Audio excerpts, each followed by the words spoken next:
একদল খেয়ে গিয়েছে, আরেক দল খাওয়ার জন্য রেডি হয়ে আছে। ছাত্ররা নতুন দল গঠন করায় একই বলল মিজানুর রহমান আজহারী।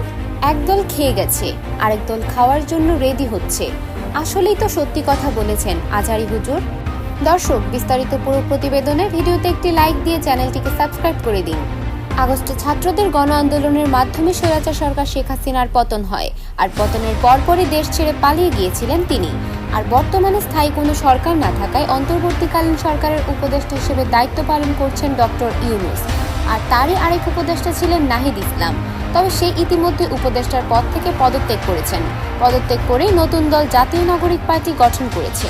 আর এবার ছাত্রদের এমন দল গঠন করা হয়তো মেনে নিতে পারেননি মিজানুর রহমান আজহারী। তিনি বলেন, ছাত্ররা এখনই দল গঠন করবে কেন? তারা তো অবুঝ। আগে তাদের রাজনীতি শিখতে হবে, তবেই তো তারা সুষ্ঠুভাবে দেশ চালাতে পারবে এবং সুন্দর রাজনীতি করতে পারবে। তাহলে মিজানুর রহমান আজহারীর কথাগুলো কি ছাত্রদের জন্যই ছিল? তবে মিজানুর রহমান আজহারীর কথাগুলো কোন দলকে উদ্দেশ্য করে বলেছিলেন কমেন্ট করে জানিয়ে দিন। আর এবার বাংলাদেশকে নতুন দল জাতীয় নাগরিক পার্টির হাতে তুলে দিবেন, নাকি বিএনপিকে দিবেন, নাকি আপনিও চান বাংলাদেশ ইসলামের মাধ্যমে পরিচালিত হোক?